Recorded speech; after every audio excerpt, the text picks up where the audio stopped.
कि हमारे बिहार के लोग जो भी बाहर क्षेत्र में काम कर रहे हैं उसकी सुरक्षा को लेकर के आप लोगों का क्या एक पहल भी हुआ? सर, बिहारियों को कहीं ना कहीं हरदम प्रताड़ित किया जा रहा है हर देश के अपने ही देश के क्षेत्र में।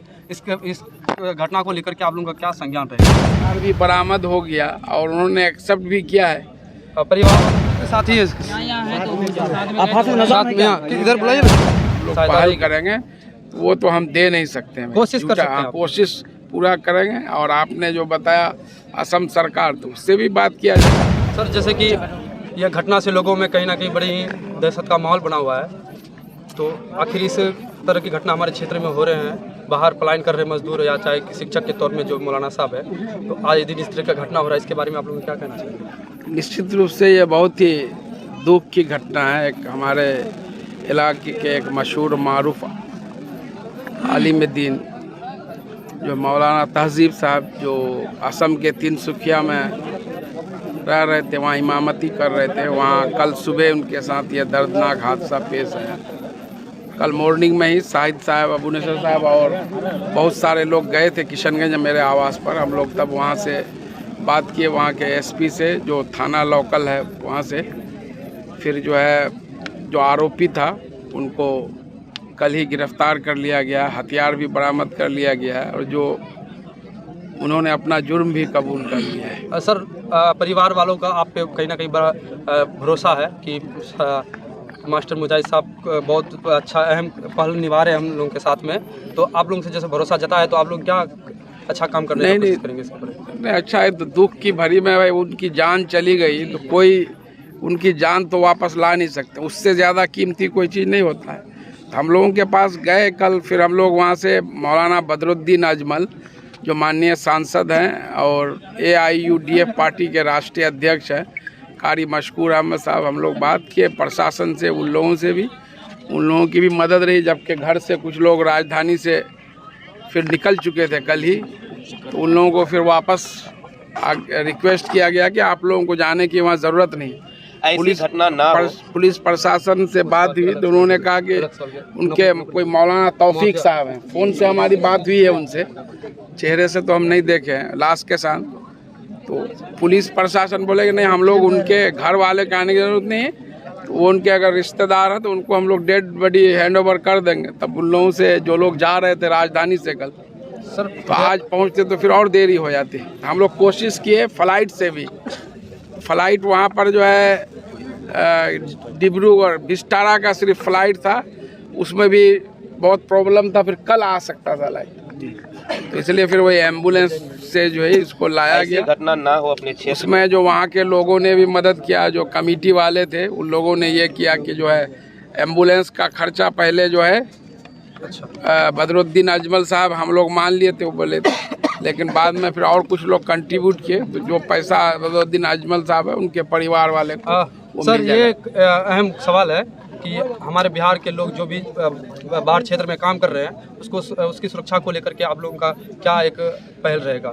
अब बाहर में तो हर तरह के लोग जाते हैं, कोई पढ़ाई करने के लिए, और ये कोई यहीं पर नहीं है, पूरे दुनिया में ये चलता है कि लोग अमेरिका जाते हैं, इंग्लैंड जाते हैं, कनाडा जाते हैं, और घटना कहीं भी किसी के साथ भी हो सकती है, इसकी कोई भी गारंटी नहीं दे सकता। लेकिन जो भी सर, इस घटना को लेकर असम सरकार से अब तक किसी प्रकार की कोई बात हुई है क्या? नहीं, हम लोग असम सरकार से बात नहीं किए, लेकिन हम वहाँ के जो बगल के सांसद हैं बदरुद्दीन अजमल, वहाँ के SP और जो थाना अध्यक्ष से बात हुई, असम सरकार से बात नहीं हुई। अच्छा जी।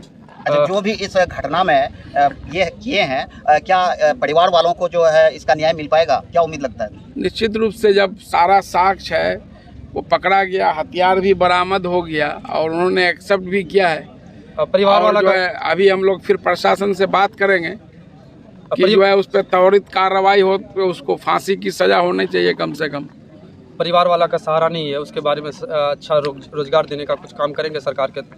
ठीक है, हम लोग पहल करेंगे। रोजगार तो अब कोई भी हर चीज़ के लिए क्राइटेरिया, नियम, कानून बंधा हुआ है। लोगों का जैसे मांग है कि करेंगे, और हम लोग भी सारे नौकरी की मांग की जा रही है, जैसे कि गांव वाले का, तो क्या आप लोगों का इस तरह की कुछ? ठीक है, हम लोग पहल करेंगे, वो तो हम दे नहीं सकते हैं, कोशिश कर सकते हैं, कोशिश पूरा करेंगे। और आपने जो बताया असम सरकार, तो उससे भी बात किया जाएगा। अभी बात नहीं हुई है, अभी सिर्फ मौलाना बदरुद्दीन अजमल, उनके छोटे भाई जो पूर्व सांसद थे सिराज साहब से, कल एसपी तिनसुकिया से, और थाना क्या कालू नाम है उनके थाना अध्यक्ष से भी लगातार हम लोग माकूम थाना। क्या आश्वासन मिला है अब तक? उन लोगों ने तो पूरा मामले को गंभीरता से लिया। पहले तो पता नहीं चल रहा था कि उसको सांप्रदायिक रूप से भी कोई दूसरे लोग तो नहीं मारे, फिर मारा गया तो उसमें भी क्यों मारा है उसमें भी अलग अलग लोग बता रहे हैं। अब तो फिर बात करेंगे, अभी बात करेंगे पुलिस पदाधिकारी से, उन्होंने क्या रीजन बताया है। आप अपना परिचय देंगे सर? मास्टर मुजाहिद आलम, जदयू प्रदेश उपाध्यक्ष, पूर्व विधायक कोचाधामन। सर, इसके बारे में आप कुछ कहना चाहेंगे कि इस तरह की घटना रोज हमारे क्षेत्र में हो रहे हैं? कल सुबह करीब 6:30 बजे के आसपास मेरे फ़ोन में एक फ़ोन आता है जो मरहूम मौलाना तहजीब साहब के रिश्तेदार के पक्ष के तरफ से, सिंघिया ठाठोल की तरफ से फ़ोन आता है अबू नसर साहब का। वो हमें सारी घटनाएं बताते हैं। बताने के बाद उनसे डिटेल लेके मैंने सबसे पहले मास्टर मुजाहिद साहब को ये डिटेल भेजा। भेजने के साथ एक कारी मस्कूर साहब हैं जो जदयू के कद्दावर सिपाही हैं और असम में इन्फ्लुएंस है उनका, उनको भेजा। फिर मास्टर मुजाहिद साहब से बात हुई, फिर बोले जो आइए यहाँ पे यहीं से सारा चीज़ करते हैं। हम पूरा शिष्टमंडल के साथ हम खुद थे, गए सर के पास, वहाँ पे सारी प्रक्रिया बिल्कुल जितने तरह की सहायता थी तिनसुकिया के एसपी साहब से, बदरुद्दीन अजमल साहब जो लाश को यहाँ पहुँचाने में जिनका बहुत बड़ा योगदान है, उनसे सर की बात हुई। और उसके बाद त्वरित ही एसपी साहब ने संज्ञान में लेते हुए जो हत्यारा था जिनका नाम इब्राहिम है उनको गिरफ्तार किया हथियार के साथ। और वहाँ तो भयानक माहौल था, किसी को पुलिस मतलब लाश के आसपास जाने नहीं दे रही थी। यहाँ से फ़ोन वगैरह जाने के बाद बिल्कुल सिचुएशन नॉर्मल हुआ। कल से लेकर आज शाम तक गाड़ी एम्बुलेंस कहाँ आई, कहाँ गई, कितने दूर में है, ये सारा चीज़ मास्टर मुजाहिद आलम साहब ने मुझे निर्देश दिया था। ये कोई भी हालत में ये लाश वहाँ सही सलामत पहुँचनी चाहिए सर। और मास्टर मुजाहिद साहब और बदरुद्दीन अजमल साहब और कुछ लोकल सिंघिया के अबू नसर साहब और हम लोग के सहयोग से ये जो डेड बॉडी यहाँ पे पहुँचा है और दफन कफन होगा उनका। और जहाँ तक आपका सवाल है सरकारी नौकरी, बिल्कुल मास्टर मुजाहिद साहब यहाँ से असम सरकार को चिट्ठी देंगे और माननीय मुख्यमंत्री को भी लिख के भेजेंगे। हम लोग तो कोशिश ही कर सकते हैं, जिस प्रकार से नीतीश जी सबके हैं वैसे ही मास्टर मुजाहिद साहब भी सबके हैं। हर दुख मुसीबत में, चाहे किसी भी तरह की बहरानी 22वीं विधानसभा में हुई है, मास्टर मुजाहिद साहब कंधा से कंधा लगाकर हर दुख और मुसीबत में बिल्कुल यहाँ के सभी लोगों का आंसू पूछने का काम किए हैं।